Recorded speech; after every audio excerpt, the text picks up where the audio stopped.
very soon. Hey, you, come on down. Sit at the grown-up table. I'm your host, Jesse Pimpinella, and as always, my partner in crime, John Jacobs. Thank you so much for joining us. And I want to say Happy New Year's to everybody out there. Man, we made it. We survived.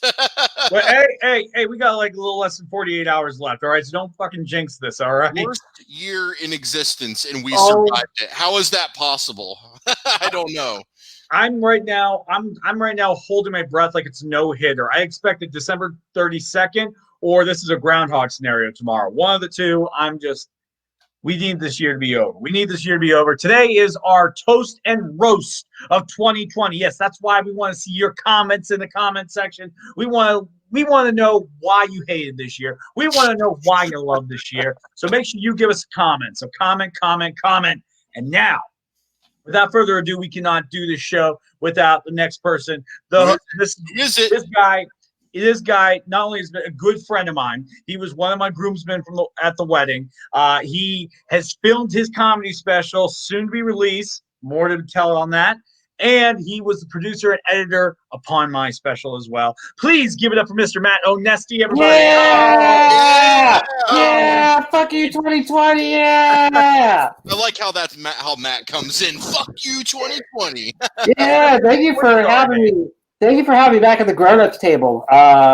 This is one of my dreams come true. I'm glad we could fulfill that dream for you, Matt. Yeah, no, I mean this year was a fucking mess for me, and I think one of the bows on top of this year is going to be coming on this show at the end. Well, there's a little thank you guys so much for having me. You're welcome, and there's a little bit of irony to having you on here. You were actually on one of our very first shows when we had no fucking idea what we were doing, and how ironic that we now have you on our last show of the year where we still don't have any fucking idea what we're doing, but it looks a little better. So. I think that's the point of all podcasting is after about like 200 episodes of a podcast, if you know what you're doing, then it's a bad podcast. So you guys are on the right track. I love watching you guys how often you guys on? Once every couple of months? Every week. Every last time I saw the show is like, I'm kidding. I love you guys so much. That gets a guy booted off. We could easily get someone in the comments. Oh, shit. Well, I want to say already thank you for joining us because we got a lot of things we got to be doing tonight. Tonight, we're talking about 2020. What's the love? What's the hate? And we want people commenting below. Comment your love or hate for 2020. We might talk about it. We have stuff to talk about, but we love what you guys bring to the grown-ups table. So please bring it on. And for those that can't listen to right now, don't worry. Reruns happen at the Grown Ups Table YouTube channel. Make sure you subscribe, like all the videos, and check us out. We always air on Thursdays the next day. So tune in. And just want to say we got to get going on this because we got a lot. We got a lot of stuff. So before we start with the crappiness of this, can we give a round of applause for our first responders and frontline workers? This year, you guys were the best. You guys went out there during a pandemic where nobody should be out, and you guys were literally superheroes without the cape. So I just want to say real quick, my brother is a registered nurse. He is a, essential worker. He is on the front lines, helping people every single day. He contracted COVID last month. He beat it. Geez. So I just want to give a big shout out to him. He's a hero of mine, and, all of these first responders and these people who put their lives on the line to help us, those are the real heroes. So to them, let's give a toast to them. A toast to 2020. Look at me. I didn't tell you needed a drink.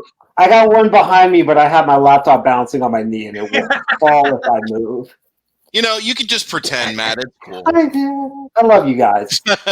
So let's get into it. Let's talk about it. At the beginning of this year, none of us would have thought we'd have lockdown life, masks, and COVID-19. Matt, what was your first impression on all this? Gerald, could you imagine living in a world where we had to look like people got bandanas and looked like cowboys, like they were going to rob? Well, that's the amazing thing about it. Red Dead Redemption is my favorite video game. Yeah, there you go.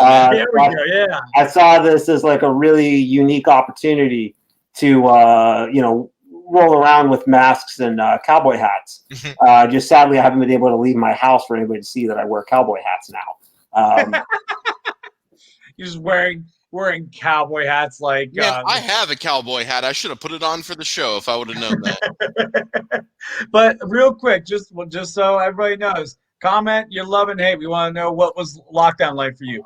But lockdown life was an insane thing because, man, so much things erupted in lockdown life. Streaming services got bigger. TikTok, which we'll talk about that a little bit. Being inside, this was an introvert's year to live. And I'm an extrovert. Sure was. I was an introvert. I didn't know what to do. And here's the funny part. For the first time in my life, I moved in with my wife when lockdown happened. So we kind of looked at each other like, all right, we're going to see if this shit works. Yeah, and I mean, it worked, right? It did. We got married. We did get married, so. It was an incredible wedding. That was a fun time. It was a good time. It really actually was. Yeah. That was probably the most, like, out of all this shit, and I will say this, Jesse, you and Sarah put on maybe one of the safest weddings I have ever seen in my entire life. Like, I was very, of course, kind of uneasy just being around people. You guys took every single fucking precaution that you needed to, and allowed dumbasses like me and John to, like, have some semblance of normalcy for a little bit. Yeah. And, to be able to experience that shit with you guys, I mean, it's like being fucking family, dude. It was awesome. It was. Oh, everybody at that wedding was family. Everybody there had to be there, or else it wouldn't have been what I wanted it to be. So you guys were there. Here's the thing, too, to piggyback off what Matt said about it being safe. It takes effort to do that, which we all put the effort in to do it. And we did. I would be happy to report that we had, about 50 people or so at that wedding. Not one person got COVID. Yep. Not one person. No. We were. If you actually commit to it and plan it and hold people accountable to doing it and follow through, you can still have safe events. Yeah. Wear a mask, keep some distance. Are you guys telling me if we follow the rules, things will be okay? If you listen to those science guys, if you listen to some of those science people, you might be moving in the right direction. But okay, so here's Dan Brown joining us real fast. We're going to talk about Twisted Tea, man. Thank you for bringing that up, Dan. That's coming up for sure. The true winner of 2020. The true hero of 2020 right there. Let's talk about it right now because, I mean, like I said, we're a comment-driven show, so let's bring it on. So this Twisted Tea video, man, what a treat to end this year with. It really was. Say it again. Say it. Boom! And man. Never have I seen somebody get hit harder in the face with a can than that. I mean, he depressurized the can. That's how hard he hit that dude in the face. Wow. Letting out all the anger and frustration every single one of us have been feeling this entire goddamn year. Yep. And especially with what we've done in terms of equality and respect for everybody, all of the protesting, all of the difficult conversations, the good conversations, there's been a lot of that has happened this year. And to finally see some dumbass running his mouth, saying the stupidest shit ever, finally got dealt with. And look, I'm not someone to proactively say violence is the answer, but every now and then there are exceptions to that. Yeah, and this would definitely be one of them. The dude was running his mouth. He said the N-word at least a dozen times. Dude told him to stop, didn't stop, and he ended up getting dealt with. And to be honest, let's see more of these racist pieces of shit get dealt with, because at this point, that's what's going to bring the action. And again, I'm not advocating for violence. I'm not saying violence is the answer. But in certain situations, people need to be handled. And in this situation, dude got handled. So you know what? I've never seen a great argument for nonviolence, but at the same time, the worst argument for nonviolence at the same time. You're like, it's bad. But man, does it work? But it's like, okay, think about this. It gets the job remember, like, an amazing debater, but John, I was so confused listening. I'm like, It was beautiful. It makes perfect. It makes the most sense. I remember like last year, where everyone was like, punch Nazis, and then the Nazis were like, what the fuck? Why are everybody getting violent? You know, you shouldn't be punching Nazis. It's like, what do you mean we shouldn't be punching Nazis? They're Nazis. What? Right. Every time I see a Nazi on the news, I just imagine 10 World War II veterans asking the nurse to pull the plug. Like, what did they fight for? Right. What did they fight for? Exactly. And our jackass selves were like, well, this is a known terrorist. They organized. The Holocaust was so bad, they had to invent the word genocide. And yet, we're like, you know what? Let them go. They're just but wait, I thought I didn't think it happened, though. Oh, but yeah, that's true. That's true. Yeah. Shout out to Borat. Shout out to Borat, the big toast to 2020. There was some comment about 6 months ago on a local news Facebook page I like to peruse every now and then, and somebody had said that they're like, well, you know, the Holocaust isn't real, right? And look, there were probably about 400 replies to that comment. I read about the first 25 and was like, I don't even need to respond. Everything's already been said to this guy. So yeah, you want to say stupid shit, put it on the internet. Great job, guy. Get ready to get eviscerated. Yeah, you're gonna have this happen to you, Jesse. Hit play. Yeah. Now we do need to give a disclaimer here because there's audio, right? You're playing the audio. I took the audio out. Let's take the audio out because there's no reason to get oxygen into this people to get upset with the language that's used because no one should have to hear this shit. You know what I mean? Oh, it's disgusting. You know, I mean, you know, that's the thing. If you're going to talk like this to somebody, I mean, what do you expect to happen? Look at the wind up. Here it comes. Oh my God. That sound. And I love how the dude gets ready to square off. It's like, dude, you just got busted in the face. You think you're going to win this fight? No way. And just boom, boom, boom. Like, you had enough? Boom. And even the guy standing behind, he's like, okay, he's down. He's had enough. I'm like, no, he hasn't. Wait, hit him again. Like, we're going to go very slow with this. I want us to really get the effect of this, also. But it's the sound. The sound that the can makes when it hits his head sounds like a snare drum being hit. I mean, it's just amazing. You know what? Then the sound is important. Let's give us the sound. Hold on a second, everybody. Let me take that down. Stop screen share. Well, we need the sound. John, you made the best argument for sound here. Yeah, I don't want to hear his racist shit. I just want to hear the sound of the can hitting his face.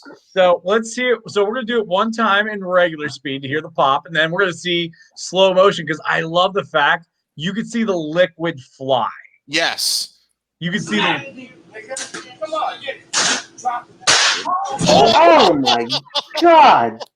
Damn it. You got yours, buddy. Oh, and the lady commenting is my favorite human being in the entire world. Audio down. Yeah.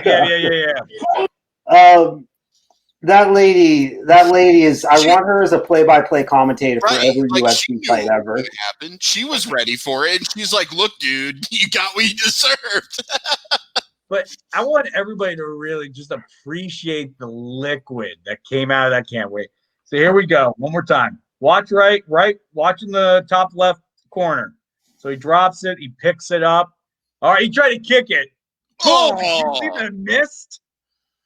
It's like when Rocky gets punched in the face and he goes, yeah.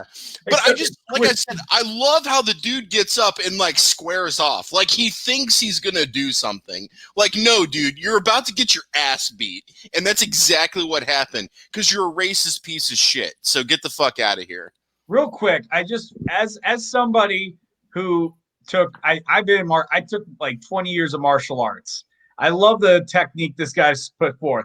Squaring his chest, making himself even more wider as a target, hands down, very nice, and chin up. Man, this is going to be a great fight. And he gets taken down immediately. Yeah, he gets taken down. So because the only thing we're missing here is him taking off his wife beater. That's all we're missing. And then him randomly having pocket sand for some reason. I like He how missed. you can look at his face and see he's still kind of dazed from he's out on his in a feet. tee. Like he's not all there. Like he's still kind of confused. That's a standing 8 count in a boxing match. Look, wait. I love it. Look at this. I'm going to get closer to him, but I'm going to lower my hands more. Now, and then, yeah. No, he was like he went for slaps. Yeah. He's like, I'm going to try and slap him. He's done, man. He's done. He's got nothing. And also notice who's wearing a mask and who's not wearing a mask. Oh, of course. Yeah. Of course. Yep. But anyways. Yeah, Twisted Tea with the greatest advertising of the year. Oh, and dude, I guarantee you. Yeah, what's up, Vernon? Hey, Vernon, thanks for checking out the show. I've actually known Vernon pretty much my entire life. I think since I was about 4 or 5. We grew up next door to each other. So glad he was checking out the show. Good friend of mine. Yeah, so Twisted Tea, man, their sales have to get a little bump from this. They just inherently they have to. I don't think their stocks are going to go up, but I'm pretty sure their sales this month are going to go up at least. They're a trusted brand now. Now they're a brand that I they're a trust. trusted brand. There you go. That is why this year I'm going to start it off right. I'm going to be giving out free shot glasses at the end of my show. Hit it. Just be sure to smash it on a racist's head and make sure you tell him Jesse sent you. Make sure you tell him Jesse sent you.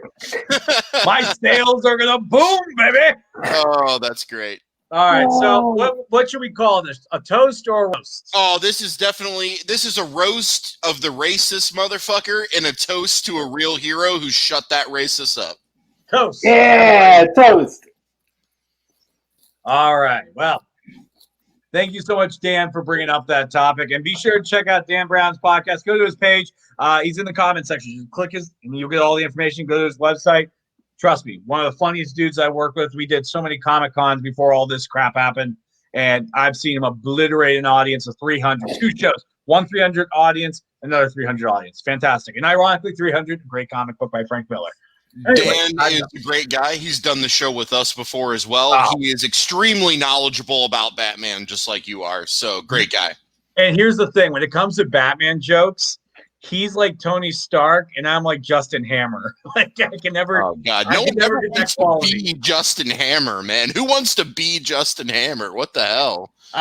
Dude, I can't touch Dan Brown when it comes to a Batman joke. I can't.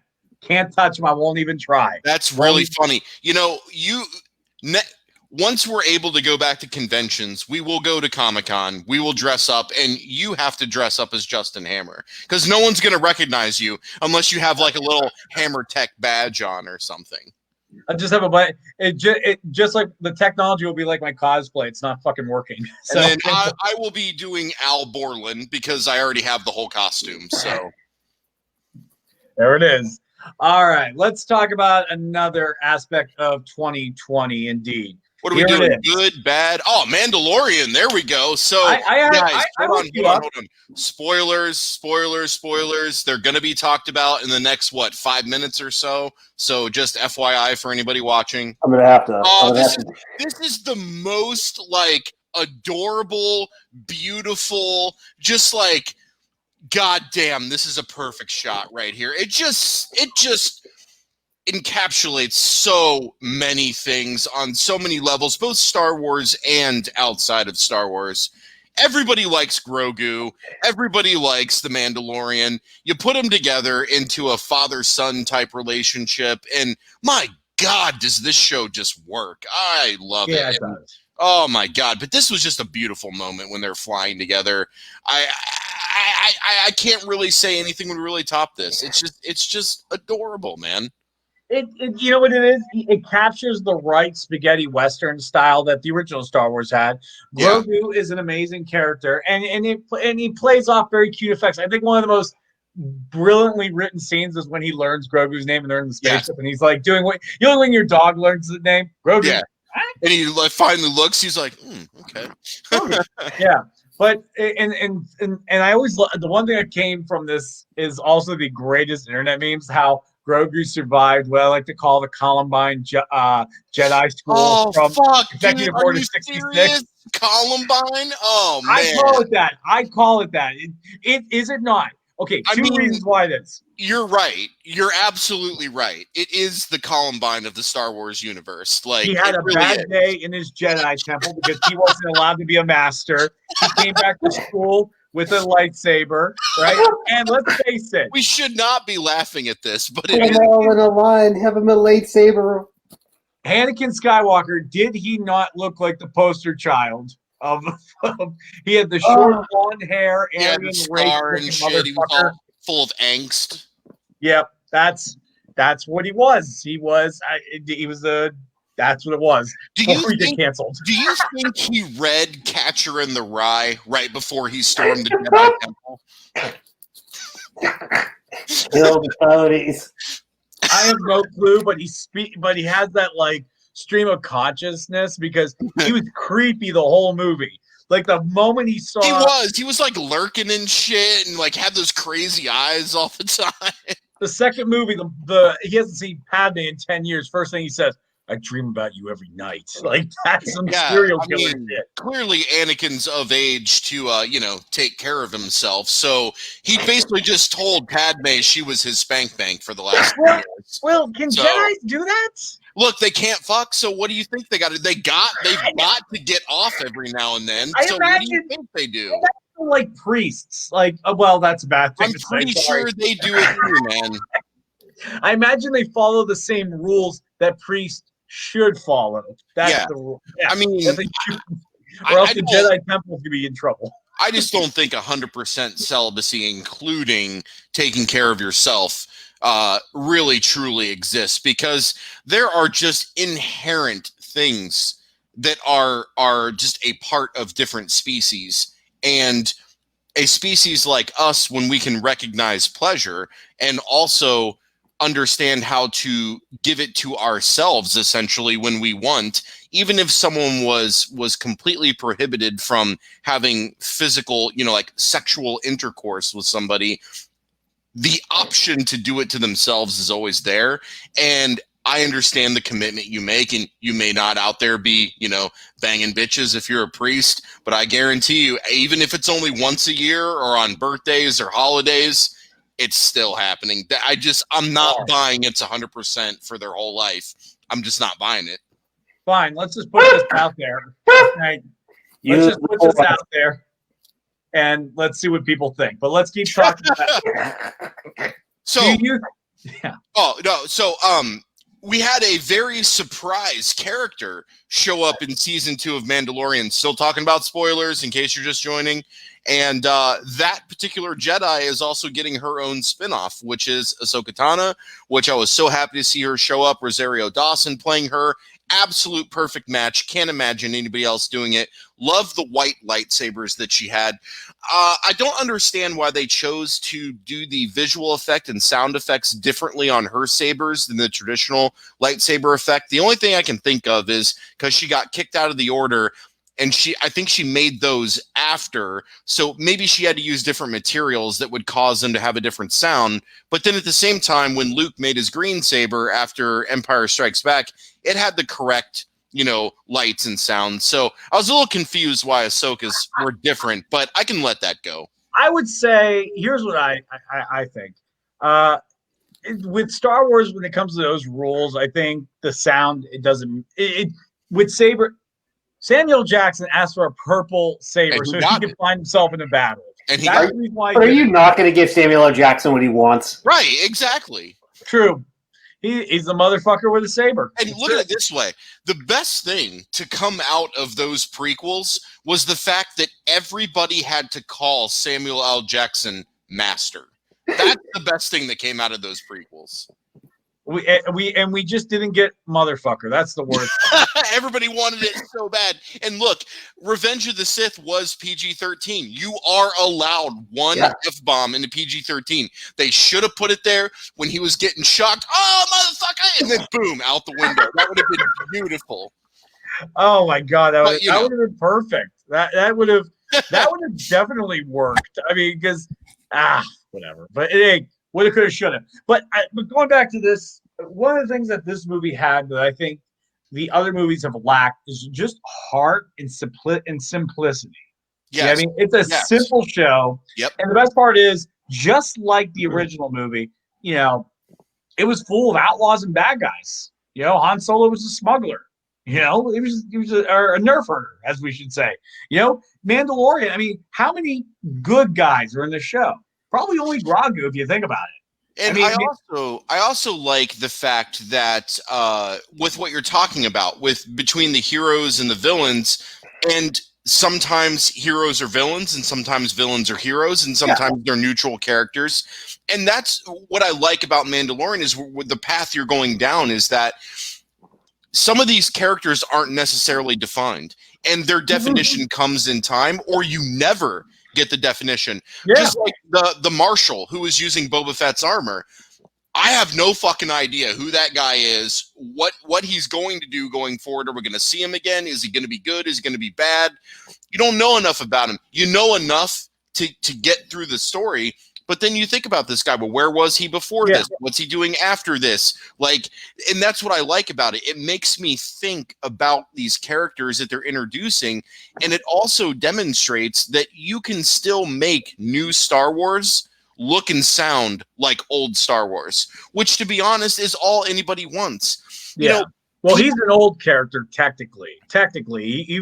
He's been around for probably since maybe I think 90s. I could be wrong.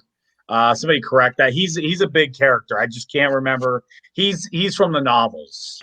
But you're absolutely correct. You know, that's how you make it authentic. And like I said, simple story, complicated characters, and it equaled success. I mean, the first Star Wars movie, this is the last thing I'll say because I don't want to take too much time on this topic. The first Star Wars movie, not the original, the prequels, the first movie was about a trade embargo. That was the plot of the movie, a trade embargo. All right. I don't know about you guys, but who wants to be 5 years old watching a movie about trade embargoes? I was watching Space CNN for 30 minutes with a dash of Space Jesus because there was a Messiah born of a virgin in the movie. Let's not forget that. Space Jesus. All right. He's Space Jesus. And trust me, if you look in pop culture, there's a lot of Jesuses. You got Space Jesus. Superman is even considered Super Jesus. So yeah. And then Wizard Jesus, Harry Potter. All right. Everybody loves that Jesus guy. Everybody loves that Jesus guy. But anyways, that's my final word. I call this a toast. What else? What do you guys think? Matt, real quick, 15 seconds for you, my friend. Final thoughts on Mandalorian season 2 before we move on. I haven't seen it. You motherfucker. Wait, what? So we just sat here for 8 minutes? We've been on this segment and just totally spoiled it for you? Oh no, because Luke shows up at the end and everything, right? Isn't that what happened? Yeah, we didn't spoil a lot, John. Yeah, we kind of did, man. Here's the thing. I'm weird as fuck. You could spoil like movies and TV shows for me, and I will still watch them. Like that's how my wife is. The journey is incredible, but like, I mean, it doesn't change it. If it's a good piece of art, it's a good piece of art, you know. But the surprise, like at the end when Luke shows up, it's literally the oh shit moment. Like when that door opened and he was fucking there with the green saber, I was like, oh shit, here we go. Like, I mean, it's so not knowing that was going to happen, you get a little moment from it. But my wife is very much like you. She does not care about spoiler. We watch Big Brother, and she'll know what's going to happen 5 days before it happens. She's just like that. I just feel joy. I feel joy based on your guys' joy. So I love it. I love toast. Toast. I want to frame. I want to get like a high resolution printout of this, like poster size, and frame this and put it in my office, either on the back wall or the wall right here in front of my PC. Because this is just oh my god, just a beautiful picture and a beautiful moment. So. I bet you can find one. I honestly bet you will be able. Look how happy Grogu looks. Like I can't get over it, man. He's adorable. He is. All right, so let's talk more about 2020. Is there any? And like I said, I will always go to the comment section because I want everybody to know we want to hear your comments. If you got something you want to talk about, I see Darth just joined, so let's give him a second to add. Maybe he's got a comment. Darth, if you've got something to say about Mandalorian Season 2 before we move on, go ahead and put it in there. If not, we will move on. Yeah, because right now I'm flipping a coin because we got so much to talk about. Let's go ahead and move on. We'll catch back up with Darth if he puts something. Yeah, we'll catch back up. We'll jump back for him. All right, so let's talk about some of the craziness of this year. Oh, Darth just came in. Kragu. There we go. Yeah. Yeah. All right. We love him. So, man, was this year. Hey, look, if we're going to talk picture up, it works. If we're going to talk about something shitty, then let's talk about something shitty. All right, let's not fuck around and just. This was. Wow. The year everybody thought they were fucking Noam Chomsky. That's what 2020 was. Everybody had a political science degree all of a sudden. I actually have one. People were telling me, and I just had to sit there like Jim from The Office. Nope. Not even close. Nope. Not even close. Not even close. So, I would say my favorite thing out of all this is, and let's just really sum it up, it's I didn't win, therefore fraud, right? Yeah. And we knew something like this was going to happen. He showed his hand. The guy showed his hand back in March. But I don't think that any of us were prepared for the degree of insanity that happened after. I think we all knew there was going to be kicking and screaming all the way. But I don't think it was. I didn't think people thought it was going to be this bad. And look, my whole thing is, and I see less people making the assertions, but people are still doing it. Election fraud, and then you ask, what evidence and proof do you have? And then they say, well, this guy said he saw this. Okay, great. How do we verify that? Silence. Or someone says, oh, yeah, there were 3 trucks that had ballots in them. And you say, okay, how did you determine there were ballots in those trucks? Oh, well, this guy said he saw it. Okay, but when they open up the trucks, it's food. Well, George Soros was driving the truck, John. Didn't you know that? Oh, yeah, I'm sorry. I saw that right when the election happened. I won't say the comedian's name on air, but I saw a comedian. He was like, guys, what the fuck is going on here? He said, of course George Soros was dropping off ballots. Remember, he was dropping off bricks to the protesters in August. I was like, this is a busy 85-year-old man. Yeah, man. He has a U-Haul truck that can be loaded to the top with bricks and also be filled with ballots. It's kind of amazing. I didn't know they made trucks that big. But it's insane. It's just unfounded conspiracy theories, and it's a fire hose of conspiracy theories that you cannot keep up with because there's so many. You hear it's like whack-a-mole with insanity. You knock one fucking thing down, boom, another one comes up. You got it, Matt. I think Matt nailed it with that analogy. That's exactly what it is. It's whack-a-mole. The next crazy shit comes up, you hit it down, and then 2 more come up, and it never, ever ends. Whack-a-moron with a fucking twisted T. That's what we're going to start calling. Just little racist heads pop up, use the Twisted T club to knock them back down. Damn! But see, I'm the most apolitical human being. I think both sides were insane this whole entire time. Everybody thought about their candidate, but they didn't think about what was best for America. That's the only thing I care about. We just have science again. I'm at the point where anybody who brings science back to the table, I love them. All right, absolutely. Anybody who brings reason back to the table, I love them. But everybody was just. Politics in the last, I'm going to say 20 years, maybe 10 to be honest. Further. It's become cult of personality. It's like a cult. It is. It really is. Political cults are a real thing. They do exist, and 73 million some people have been in one for the last 4 years. That's the truth. It's a philosophy. It's a philosophy that's been running out of control. It started to poke its nasty head up in this country long before, turn of the century, whatever. We really started to see this running out of control starting in the Nixon years. And as the Nixon years happened, because he ran. I mean, the guy, that guy. You have to kind of watch. You say that guy, because you don't know if you're talking about Trump or fucking Reagan or Nixon or whoever the fuck. Nixon ran on, this fear of middle class America, fear of the other, anti-drug. We need to bring religion back into the talks. All shit that we're hearing now. Ronald Reagan in the 80s used "Make America Great Again." The same philosophy. It's been poking its ugly head out, but we finally had somebody win an election in 2016 who really understood how to whip the media into a frenzy. He really understood how to.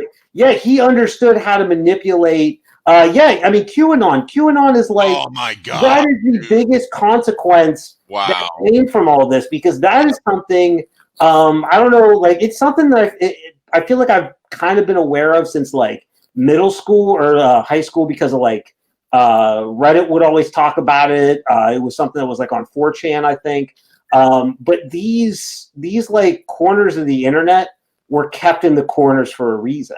Mm-hmm. Yeah. And then when this fucking guy just kind of started using this fire hose of misinformation, sowing distrust, making people hate each other, these fucking people decided that they could be validated and that they were no longer going to be their voice matters and all of that shit. And before you know it, now you got these fucking Proud Boys and QAnon assholes running around, running amok in this country, spreading misinformation, anti-science, anti-reason, anti-vax, philosophical terrorists. Yeah, at this point, I'm going to say this, and I get again. I've studied law for many years in school. I understand what I'm about to say is incorrect. So I know if people comment, I'm sorry. But I know we cannot, freedom of speech is one of the most important amendments ever. I love freedom. Absolutely is. When can we just say Klan hoods and swastikas? Can we, when can we just go, you know what? We fought a world war. We fought a world war against these assholes. Yeah. And then these guys, we fought them in court, out of court for many years, because here's a definition of terrorism. I had to do a paper on the Patriot Act. All right. I had to do it on campus because I was getting flagged by the FBI every other day. But anyways, the whole point of terror, this is what the definition was when I studied it. Could have changed. But the idea is that to cause it's for someone to cause terror in a body of people and causing them to live differently than they would have intended. So imagine a black family living in a house and the Klan marches up and down the street every single night. I don't know about you. I'm not a betting man, but I'm going to say that their lives are going to change a little bit. Then they're going to live it differently than they intended. They're going to have to say, you know what? Let's not go out at night because it's dangerous. That's terrorism because they're terrified. And it's that's all it is. It's not an act of war that needs to occur for something to be terrorism. It just has to terrify a body of people. And let me tell you something. I'm white as shit. I see the Klan walking down my street. I'm going to freak the fuck out. So, I mean, and I'm going to live life differently because I'm scared. So, I don't know. Like I said, I understand the legal arguments for why it has not happened, but I'm allowed to say I think it's a bastardization. It's a bastardization of the idea of the marketplace of ideas. We have this concept, the marketplace of ideas, where we say, okay, we're going to let everything slide because, and this is kind of our capitalistic ideology biting us in the ass. We're going to let every ideology slide, and we're going to allow the market people to decide whether or not each philosophy gets to survive.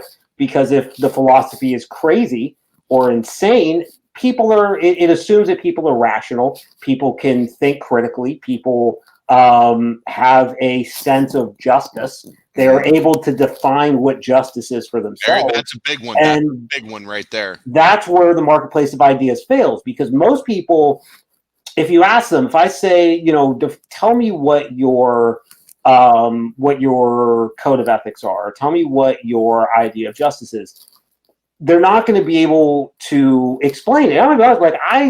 I have a hard time even explaining my own concept of justice, but I know it involves allowing people to live autonomously and ensuring that no one is being hurt. There is no set of philosophy. There is no set of ideals where, the idea that like the good for the many outweigh the needs of the few. I think that was a Star Trek fucking quote. That's basically what Spock said as he was dying after he saved the ship. One of the most beautiful scenes ever. But people use that as like, oh, okay, so, just because it hurts a few people, it doesn't matter. No, that's wrong. There is no philosophy that's like, okay, so if I'm helping a shit ton of people, then it's fine for like a handful of people to die. Because that's how most of these fucking dickheads have been arguing COVID. They'll argue COVID and be like, well, it only impacts. Oh God, I hate that. It only impacts 2% of people. Who gives a shit? Yeah, but it's like, do you know how many people that 2% actually is? They have no concept of how numbers work. No, they don't. But it's that idea of like, oh, okay, well, it only affects a minute amount of people, so who gives a shit? It's the same argument they'll use for police brutality. They'll go, oh, it's only a handful of people getting executed by the police. It's not a big deal. It's no. If one person is being unjustly murdered by the police, that's a problem we should all be getting behind and going, hey, let's stop that and let's hold people accountable. Yeah. Because if we don't, then we're just as at fault as everyone else. Here's the thing. Politicians, and I'm saying both sides of the aisle, they will give a shit when it directly affects them or their family. Of course. Absolutely. That is when. If it doesn't, here's what happens. The 24-hour news cycle, they just wait it out until something else distracts the public, and they're done. They don't have to think about it ever again. It just COVID lasted long. It beat the 24-hour news system. That's why. That's what Trump tried to do to it. Trump tried to just like brush it away and hope people will forget about it. They're asking him about this shit in February. It's like, oh, it's not a big deal. Oh, who cares? Here we are in December. Bob Woodward calls him on the phone. Bob Woodward's like, hey, Trump, what's up? He's like, Bob, this shit is terrible. It's Bob, oh my God, I don't even know what to do here. Yeah. But let's move on. So obviously we can all agree that in fact, this was a roast. This is a big middle finger. So we'll just give it the fingers. Fuck you. This COVID sucks. All right. What's next? What do we got? Well, we also got to make sure we get to we got to run down our list of deaths. I wanted to bring that up. Let's get that out of the way. Let's get that out of the way, and then we can end on a positive. And guys, I don't mean to say get that out of the way like I don't want to do this, but I kind of don't want to, because this list is huge. It's huge and it's depressing. We want to end the show on a positive note, just like we want to end the year on a positive note. So, Jesse, do you want me to run down the list, or do you have it, or what? We just want to run down and make a couple comments, or what? Oh yeah, you emailed it to me. I okay. So these are definitely not all of the deaths, but this is a large collection of people that we lost in 2020. So as if it wasn't a shit bag of a year enough, listen to the people that we lost: Chadwick Boseman, Kobe, Wilford Brimley, Jeremy Bullock. He was the guy that played Boba Fett in the original trilogy. Mary Higgins Clark, Sean Connery, Alex Trebek, Brian Dennehy, Kirk Douglas, Little Richard, Regis Philbin, Kelly Preston, David Prowse, Kenny Rogers, Don Shula, Joel Schumacher, Jerry Stiller, Eddie Van Halen, Max Von Stone, Don Wells, Fred Willard, and Chuck Yeager. Think about all these people on this list. We lost also Carl Reiner. Amazing double act to Mel Brooks. One of the saddest things they did was when Quibi was a real thing, and they redid I saw Darth's comment. We'll pop that up in a second. When they did Quibi, they redid the whole movie Princess Bride at home lockdown. And for those who don't know, Rob Reiner directed the movie. And the grandson's just the grandfather's reading the story the entire time. And the last scene of that movie was Carl was Rob Reiner in the bed as the boy saying, "Grandpa, will you come back tomorrow and read this to me?" And it was Carl Reiner as the grandfather, and he said, "As you wish," which is synonymous to "I love you" in that story. And my waterfalls, You lost it, man. done.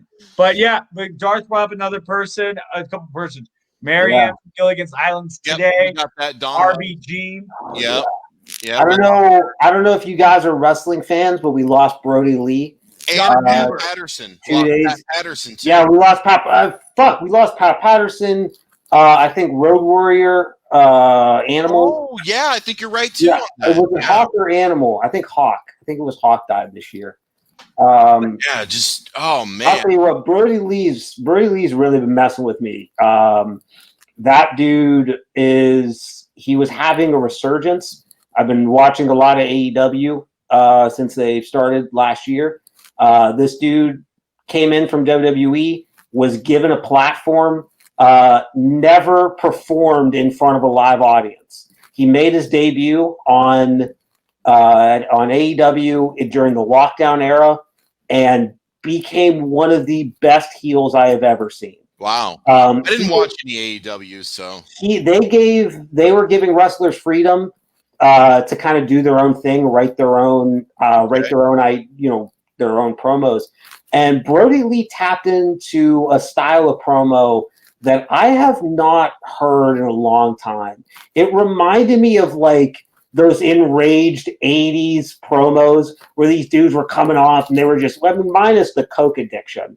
Minus like being loaded to the hill. But it was so amazing to see, and the fact that he was having a resurgence for this to happen is just fucking crushing. This year sucked.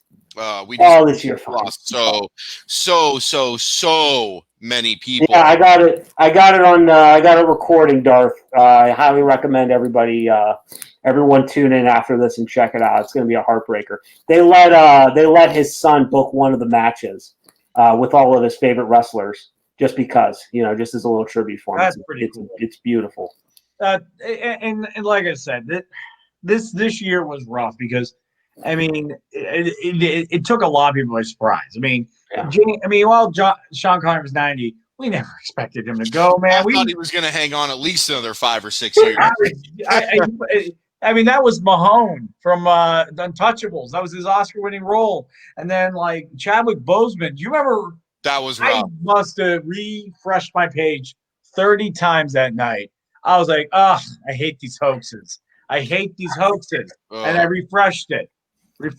Yeah. And I realized it was not a hoax. It was hard. To come to and it's hard because, like, you want it to be that you almost can't believe what you're reading. You almost can't accept what's happening, and that's. And I mean, all of these people in their own way impacted the world. Most of them are entertainers, sports professionals, what have you, but they've all impacted the world somehow, some way. And, Chadwick Boseman's tough, man, because he brought Black Panther to life. And Black Panther is so important, not only in the Marvel Cinematic Universe, but for so many people as well. And he embraced that character, and he gave so many people who didn't necessarily have a superhero of their own a superhero to be their own. And I just can't respect the guy enough for that. And then also what he did outside of the Marvel Cinematic Universe, the hospital visits and everything they did with kids. And,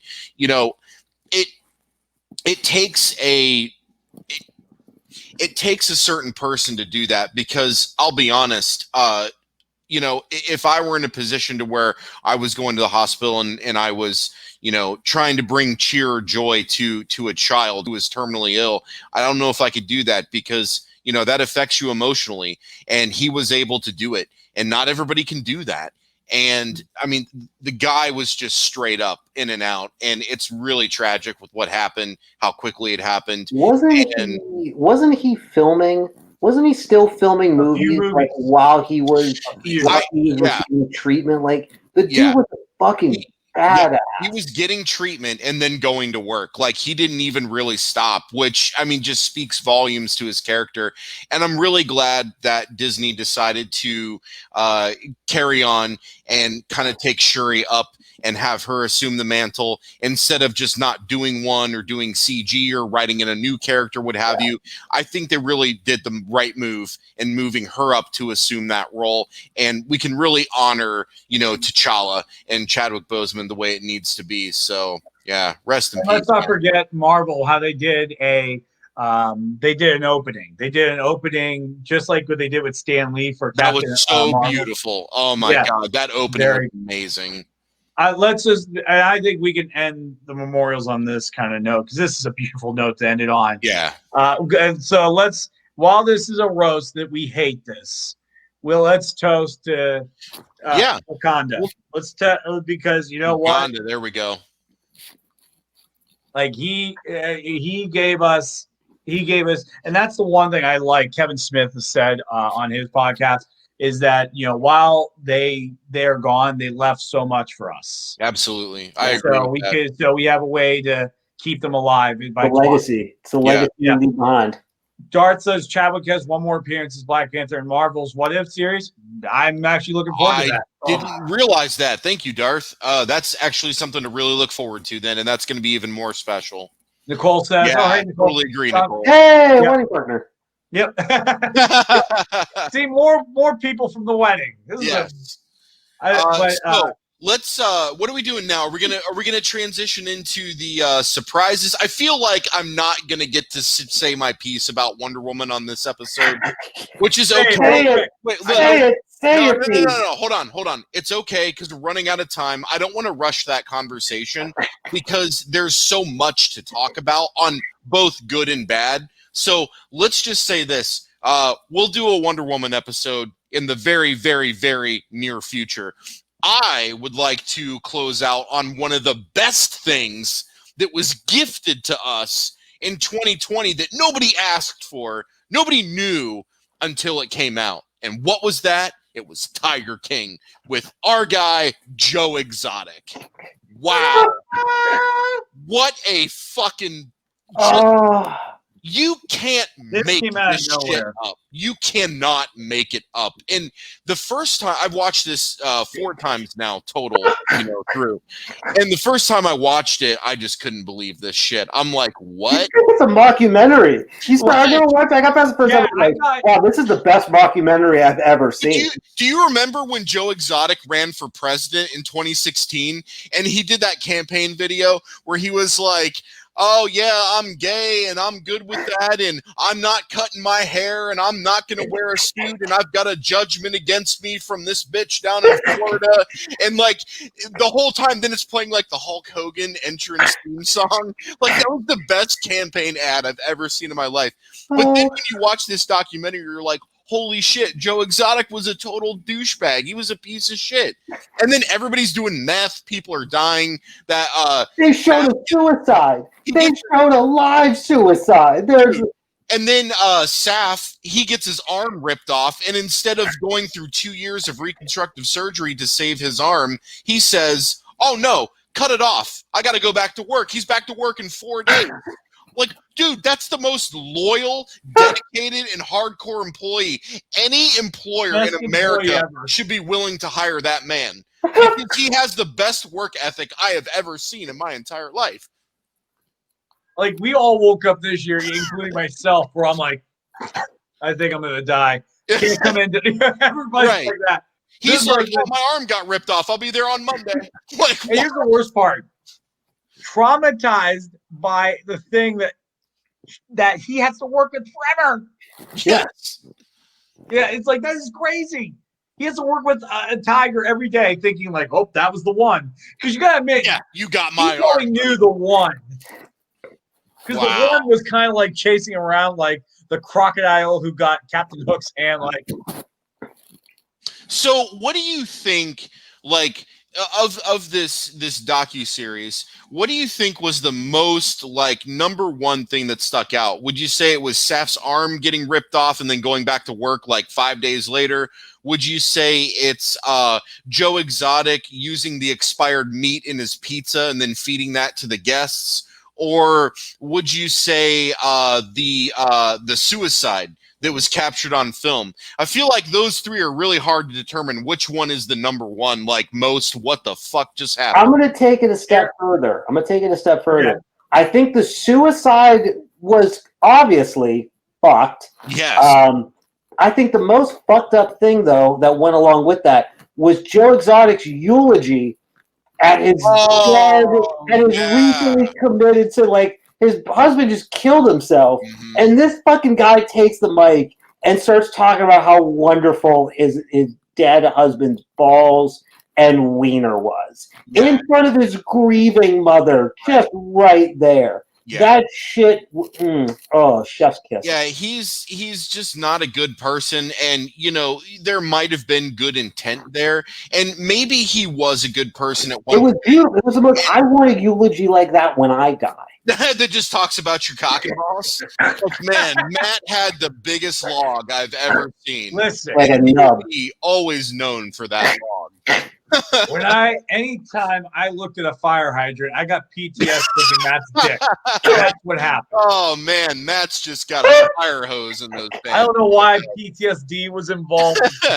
That means Matt did something. I don't know. Anyway, Yeah, that's a whole other story. Now, the whole other thing that came out of Tiger King, because, you know, our culture right now is obsessed with true crime. My wife loves that. You know, tons of people do. There's podcasts everywhere. True crime is a huge business right now that people are making money at. Tiger King provides us with the best true crime story of all time, and that's Carol Baskin. And yes, I'm not going to that was my favorite. Look, I'm not going to make an assertion saying she did kill her husband because that would be incorrect. However, based on the evidence, not only in Tiger King, but now what they've done with following up with everybody else, there clearly is something that happened. The dude is dead. She probably had something to do with it.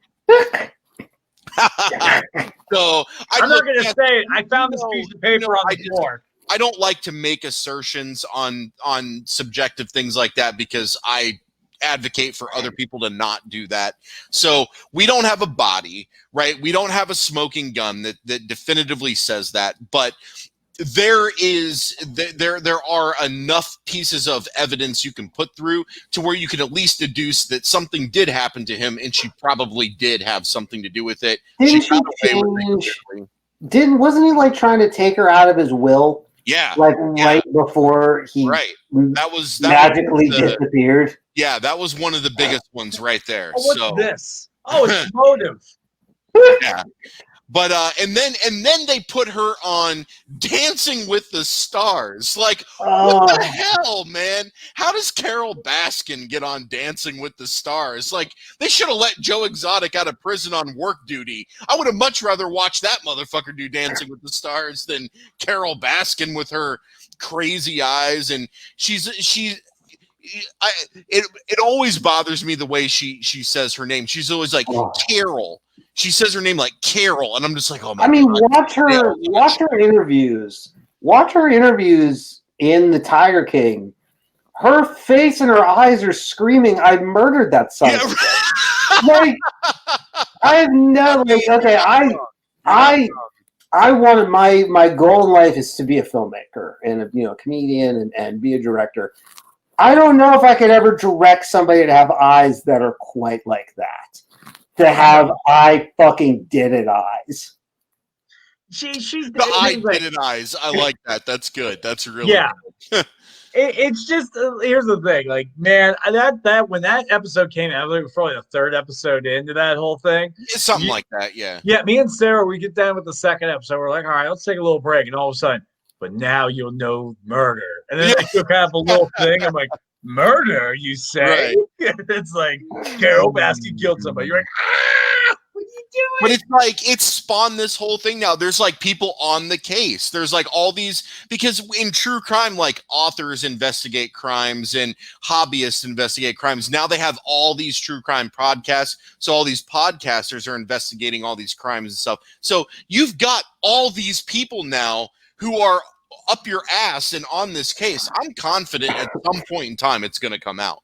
When and where is to be determined, but I'm confident something's going to come out. There's too many people on this now for it not to. Yeah, I think we just need to literally start a podcast and get ahead of this and call it the Tiger Squires. Yeah, just get it moving, get it pushing out now, and we'll be ahead of it. Tiger Squires. But yeah, no, it's. I'll say my piece on this. What a beautiful surprise! Like this, we needed a reason to sit inside. And everybody followed. We in an election year, we elected Tiger King as a surprise. We sure did. We went monarchy with this. So yeah, Matt, you were gonna say something. Oh no, it just came at the best time. If this show comes any other time, it's just like a footnote. Mm-hmm. Everyone's like, "Oh, did you see that crazy fucking thing Netflix just put on?" No, everybody. This was like one of the first things in a long time that everybody saw. And like you said, perfect timing. Came out right when all the lockdown stuff started up. People had nothing else better to do, and once like 10 people watched it, it just spread like wildfire. Like the virus, you just could not contain it. Oh, I see what you did there. Look at Matt pulling it together at the end.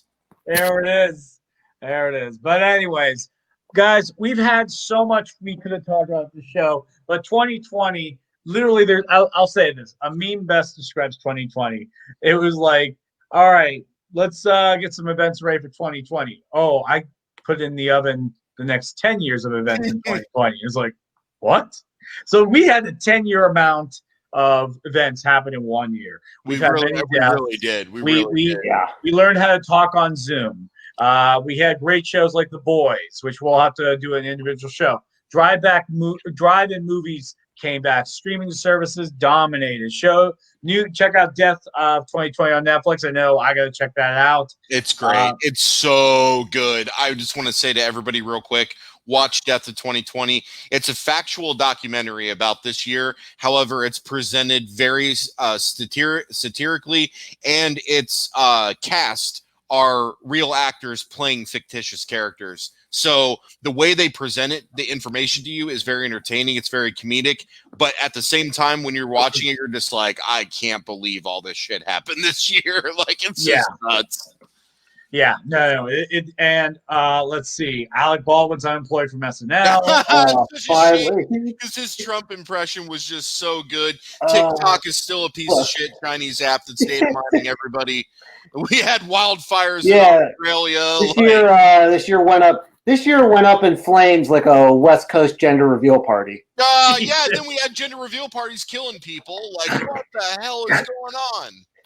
This year blew up. This year blew up like an Iranian general in an Iraqi airport. Oh, then we had that insane explosion caught on camera. The Beirut explosion. Yeah, man, that was nuts. Like, Jesus. Yeah, look, you just keep adding stuff on. Like, an insane year. We had a suicide bomber on fucking Christmas Day. Oh yeah, I didn't know about that.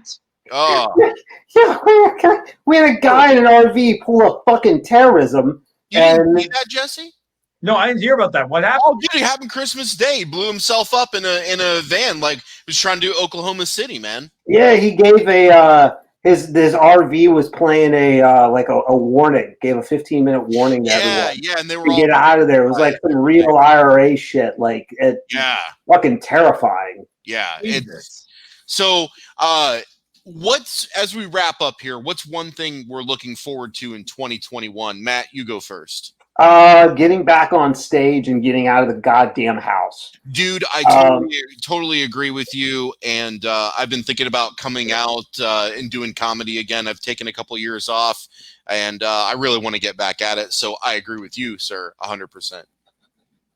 I want to get back to getting back touring. Matt and I have some projects we want to get finished, but I can't say what they are, but this show, we will announce it on here, and it will be Absolutely. very big. It will be very big, guys. It'll be huge. Whoa, it's gonna be huge. It'll be huge. I think I want to work more in the more on improv versus stand-up sets. I'd like to explore that more this year. I've been interested in improv for a long time, and that's something that I'd like to kind of explore and see if I've got any talent in that. I got a game we can play on the air next year. Beautiful. So Perfect. I got a game we can play to get you started. Perfect. But for right now, I just want to say, hey, thank you to everybody that tuned in to the Toast and Roast of 2020 at the Grown Ups Table. I want to give a shout out to all the people that comment. You guys are the true heroes. Nicole, Darth, Vernon, Dan Brown. Thank you guys for joining us. And I want to thank you, the fans who were paying attention and watching us. It means the world to have you listening to us. Keep it up. We'll be here, like I said, every Wednesday at 7 o'clock. I want to give a shout out to Matt Onesti for joining us. Our host. Thank you so much. Our very humble. I love you guys. Be sure to check out Matt Onesti everywhere. Facebook, Twitter, Instagram, and now TikTok. If 2020 didn't take enough for me, it took my goddamn soul and put me on TikTok. I'm on TikTok too, buddy. I'm gonna be you know what, Jesse? I'm gonna be a TikTok thought. That's exactly what I'm gonna do. You millennials in your TikTok. But you have to go by Chesty Onesti. That's your name. I'm gonna go. Well, listen, Daddy didn't raise no skank. I'm gonna be a classy TikTok thought. Okay, I'm gonna make them work for it. And you got to Venmo me some goddamn money if you want to. That's bringing class back to TikTok. There it is. Go ahead, follow me, everybody. Shameless plugs. Shameless plug. Gotta do it. Hey, gotta do the hustle.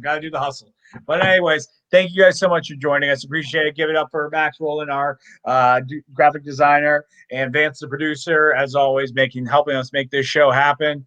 But until then, I'm Jesse. And I'm John, and I'm giving a big fuck you to 2020. Fuck you, 2020. Oh, did Jesse freeze? Fuck you, 2020. Oh, there he is. Yeah, we'll do it one more time. We froze real quick. Oh my God, I think 2020 was fucking with us right there. That was scary. Yeah, 2020 is fucking us back.